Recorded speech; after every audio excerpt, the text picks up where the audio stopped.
Welcome to Khan academy.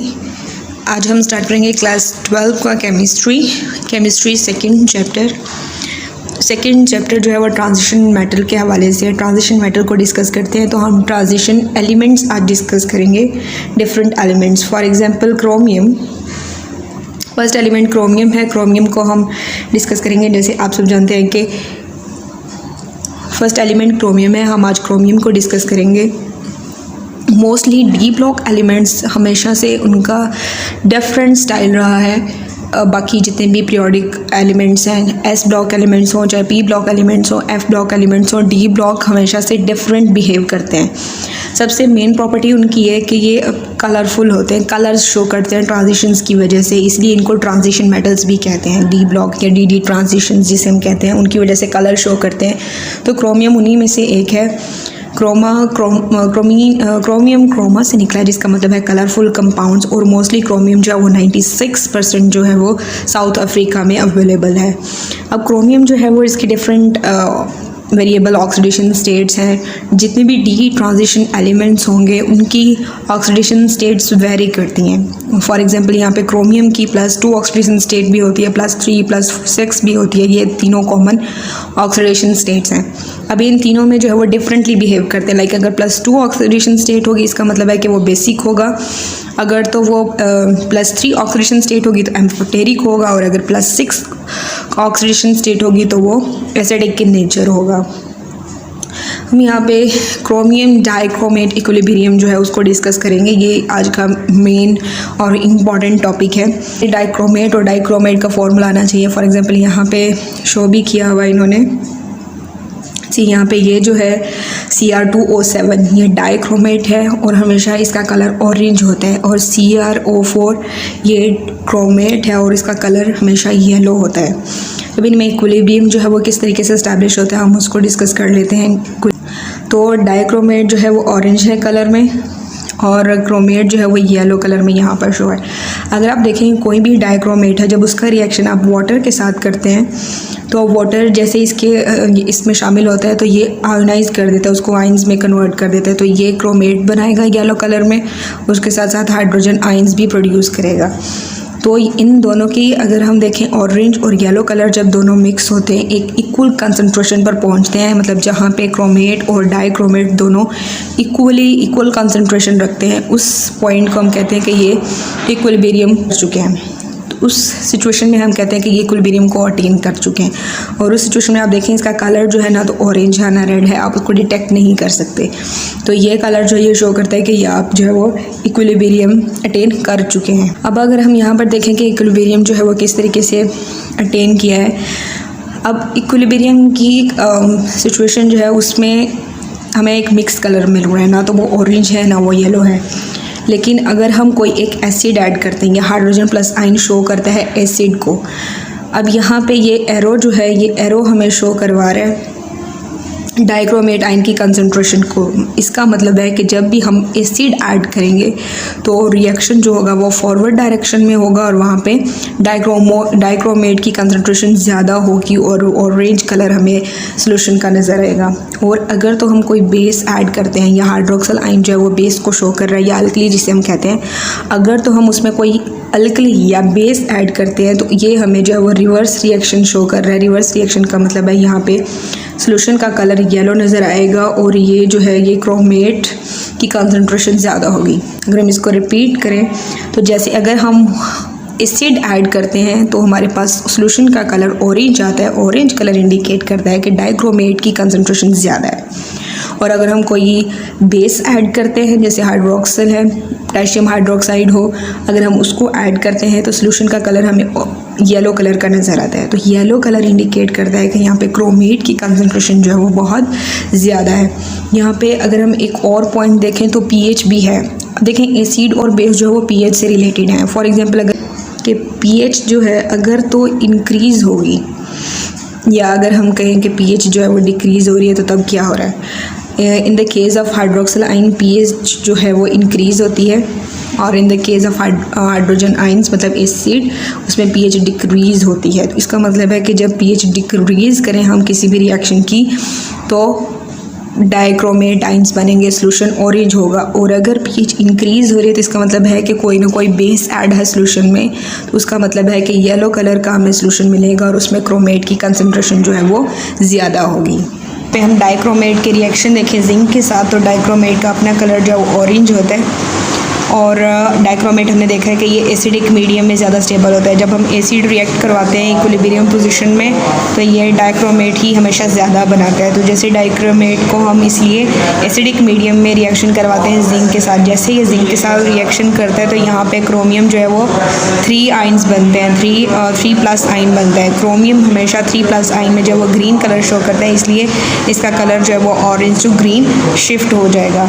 और यही chromium जो है वो फिर फर्दर अगर जिंक के साथ रिएक्ट करती है तो ये क्रोमियम 2+ आइन में कन्वर्ट हो जाएगा। और जैसे ये 2+ आइन में कन्वर्ट होता है तो जैसे क्रोमियम 3+ का कलर ग्रीन था, यहाँ पे क्रोमियम 2+ का कलर जो है ब्लू है। तो जैसे पहले ये ऑरेंज से ग्रीन हुआ था रिएक्शन, अब ग्रीन से ब्लू हो जाएगा। मतलब कि हमें एंड पे जो रिएक्शन मिलेगा वो ब्लू कलर का होगा और वो शो कर रहा होगा कि क्रोमियम जो है वो 2+ स्टेट में है और उसके साथ जिंक जो है वो हमें आइन की फॉर्म में मिल जाता है। कैल्शियम डाइक्रोमेट जो है वो एज एन ऑक्सीडाइजिंग एजेंट जो वो कैसे रिएक्ट करता है, उसके लिए सबसे पहले हमें प्राइमरी, सेकेंडरी और टर्शियरी अल्कोहल्स में डिफरेंस पता होना चाहिए। अब देखें यहाँ पे अगर जो प्राइमरी अल्कोहल है, अगर हम उसको यहाँ पे कंसिडर करें तो देखें यहाँ पे ये वाली जो है वो प्राइमरी अल्कोहल है, उसमें ये एक कार्बन जो है वो सिर्फ R1 ग्रुप, R1 का मतलब है यहाँ पे कार्बन की चेन है, तो कार्बन डायरेक्टली सिर्फ एक कार्बन के साथ अटैच है। अगर हम सेकेंडरी में देखें तो ये जो कार्बन है वो देखें R1 से भी अटैच है और R2 से भी अटैच है। R ग्रुप जो है वो अल्काइल ग्रुप होता है, जैसे जिसमें RH3 हम इस तरीके से शो कर सकते हैं, जैसे CH4 हो तो उसमें से एक हाइड्रोजन माइनस कर दे तो ये CH3 बन जाता है, इसको हम कहते हैं R ग्रुप। तो ये कोई भी मतलब कार्बन जो है वो डायरेक्टली कार्बन के साथ अटैच है। तो यहाँ पे देखें 2 R ग्रुप हैं, तो सेकेंडरी अल्कोहल में एक मेन कार्बन 2 कार्बन के साथ अटैच होती है। अगर हम टर्शियरी में देखें तो ये कार्बन जो है वो R1, R2 और R3 से डायरेक्टली अटैच है। तो यहाँ पर टर्शियरी में एक मेन कार्बन 3 फर्दर कार्बन्स के साथ अटैच होगी। तो यही रीज़न है, इसलिए हम जो एक कार्बन डायरेक्टली एक कार्बन के साथ अटैच हो प्राइमरी, और वो कार्बन जो डायरेक्टली 2 कार्बन के साथ अटैच हो सेकेंडरी, और वो कार्बन जो डायरेक्टली 3 कार्बन के साथ अटैच हो उसे हम टर्शियरी कार्बन कहते हैं। कि पोटेशियम डाइक्रोमेट जो है ऑक्सीडाइजिंग एजेंट किस तरीके से काम करता है, तो क्योंकि हमने कहा था कि ये एज ए कैटलिस्ट काम करते हैं, तो ये डाइक्रोमेट है, उसके साथ देखें तो सल्फ्यूरिक एसिड ऐड किया हुआ है। सल्फ्यूरिक एसिड हम ये बार बार कह रहे हैं कि डाइक्रोमेट जो है अगर हम एसिड का रिएक्शन करवाते हैं, उसके अंदर एसिड के साथ इसका रिएक्शन करवाते हैं, तो इसका मतलब है कि डाइक्रोमेट स्टेबल है, इसलिए हम सल्फ्यूरिक एसिड यहाँ पे इसमें रिएक्ट करवा रहे हैं। अगर हम मेथनॉल की ऑक्सीडेशन करवाते हैं तो ये पहले फॉर्मल्डिहाइड में चेंज होगा, फिर फर्दर ये हमेशा 2 स्टेप रिएक्शन होता है। फिर फर्दर अगर हम यहाँ पे फॉर्मल्डिहाइड का फर्दर अगर रिएक्शन करवाते हैं फिर ऑक्सीजन के साथ, वही कंडीशन डाइक्रोमेट है और सल्फ्यूरिक एसिड है, तो ये हमें फॉर्मिक एसिड देता है। मतलब कि मेथनॉल की अगर हम ऑक्सीडेशन करवाते हैं डाइक्रोमेट के साथ तो पहले फॉर्मल्डिहाइड बनेगा, देन फॉर्मिक एसिड, क्योंकि ये 2 स्टेप रिएक्शन होते हैं। और यहाँ पे अगर हम प्राइमरी अल्कोहल की बात करें, क्योंकि ये कार्बन जो है वो सिर्फ मिड वाली कार्बन सिर्फ एक कार्बन के साथ डायरेक्टली अटैच है, तो इसका जब हम रिएक्शन करवाएंगे तो ये हमें एसिटाल्डिहाइड देगा, और acetaldehyde further reaction with oxygen जो है वो ये हमें एसिटिक एसिड देगा। तो इस तरीके से हमें प्राइमरी अल्कोहल की जब भी हम ऑक्सीडेशन करवाएंगे डाइक्रोमेट के साथ, पोटेशियम डाइक्रोमेट के साथ, तो ये हमें एसिटाल्डिहाइड देगा और फिर एसिटिक एसिड देगा। नेक्स्ट अगर हम सेकेंडरी अल्कोहल की बात करें, देखिए इस कार्बन में भी ये मेन कार्बन जो है वो फर्दर 2 कार्बन के साथ यहाँ पे अटैच है। तो अगर हम इसका रिएक्शन करवाते हैं in the presence of oxygen, इसके ऑक्सीडेशन करवा रहे हैं हम पोटेशियम डाइक्रोमेट के साथ in the presence of sulphuric acid, तो यहाँ पे ये हमें एसीटोन बना कर देगा। कि जो प्राइमरी हैं यहाँ पे अगर हम समराइजेशन में देखें, प्राइमरी अल्कोहल जो है वो हमें हमेशा एल्डिहाइड देंगे और एल्डिहाइड फर्दर ऑक्सीडेशन पे कार्बोक्सिलिक एसिड देंगे।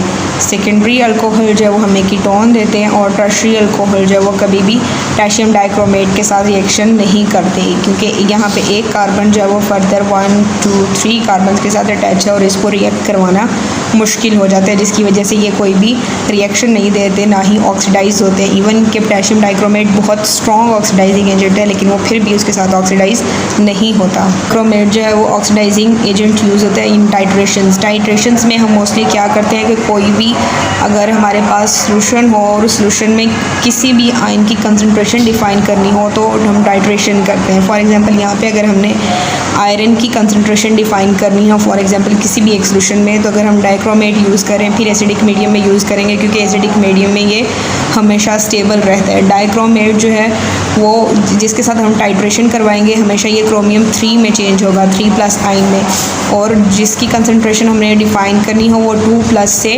3+ में चला जाएगा। तो ये हमेशा याद रखें कि क्रोमियम जो है वो 7 से 3+ में चेंज होगा, और जिस भी कंसनट्रेशन, यहाँ पे आयरन की एग्जांपल दी है, जिस भी आयन की कंसनट्रेशन डिफ़ाइन करनी हो वो +2 से +3 में चला जाएगा। अगर हम यहाँ पे देखें पोटेशियम डाइक्रोमेट सल्फ्यूरिक एसिड और आयरन सल्फेट का रिएक्शन करवाया जिसमें हमने आयरन की कंसनट्रेशन को देखना है, तो यहाँ पे देखें कि आयरन जो है वो सल्फेट में चेंज हो गया। यहाँ पे आयरन की कंसनट्रेशन जो है उसकी ऑक्सीडेशन स्टेट +2 से +3 में चेंज हो गई है, और पोटेशियम डाइक्रोमेट से जो है वो क्रोमोसल्फेट बन चुका है, और ये जो है अब यहाँ पे 3+ स्टेट के अंदर है। साथ में पोटेशियम सल्फेट में हमें मिला है और वाटर भी मिला है। अब यहाँ पे अगर हम बात करें पोटेशियम डाइक्रोमेट जो है यहाँ पे इस तरीके से चेंज हो रहा है, तो इसका कलर तो ग्रीन होता है क्रोमियम 3+ का, तो ये, और इसका क्रोमेट जो है इसका ऑरेंज है, ऑरेंज और ग्रीन कलर इस तरीके से उसमें मिक्स हो जाते हैं कि हम उसको इंडिकेट नहीं कर सकते कि रिएक्शन किस तरफ जा रहा है, ये किसकी कंसनट्रेशन जो है वो कम है या ज़्यादा है। तो फिर हम क्या करते हैं, एक और इंडिकेटर यूज़ करते हैं जो है वो, क्योंकि डाइक्रोमेट जो है वो ऑरेंज होता है, ऑरेंज कलर का होता है, और जो क्रोमियम है वो ग्रीन कलर का है। तो यहाँ पे ऑरेंज से ग्रीन कलर में चेंज हो रहा है, तो यहाँ पे इफेक्टिव ग्रीन कलर नहीं मिल रहा, तो इसलिए हम यहाँ पे जो है वो कोई इंडिकेटर यूज़ करेंगे। इंडिकेटर जो है वो यहाँ पे हम डाईफेनाइलअमाइन जो है सल्फोनेट उसको यूज़ करते हैं। वो जो है वो उसका एंड पॉइंट जो होता है वो वॉयलेट ब्लू कलर का होता है, तो वो वॉयलेट ब्लू कलर जैसे ही एंड पॉइंट होता है उससे हमें पता चल जाता है कि जो आयरन 2+ है वो 3+ में चेंज हो चुका है। अब यहाँ पे आयरन की कुछ जो वो फ्री स्टेट में भी वहाँ पे प्रेजेंट होता है आयरन 3, तो उसको हम स्टेबल करने के लिए क्या करते हैं, यहाँ पे कोई ना कोई फॉस्फोरिक एसिड जो है उसको इंट्रोड्यूस करवाते हैं। जब हम फॉस्फोरिक एसिड को इंट्रोड्यूस करवाते हैं तो आयरन की जो 3+ स्टेट है वो स्टेबल रहती है, और इस वजह से हमारा एंड पॉइंट जो है वो इफेक्ट नहीं होता। तो इसलिए हमने जो इंडिकेटर यूज़ किया था वॉयलेट ब्लू कलर का, वो हमें शो करवाता है कि जितने भी आयरन 2+ आइंस में थे वो 3+ में कन्वर्ट हो चुके हैं। तो उससे हमें कंसनट्रेशन का अंदाज़ा होता रहेगा। साथ साथ जैसे ही हमें ब्लू कलर मिलेगा उसका मतलब है कि जितनी भी कंसनट्रेशन थी 2+ आयरन की वो 3+ में चेंज हो चुकी है। तो इस तरीके से हम अंदाज़ा लगा लेंगे कि जितनी भी आयरन थी वो चेंज हो चुकी है।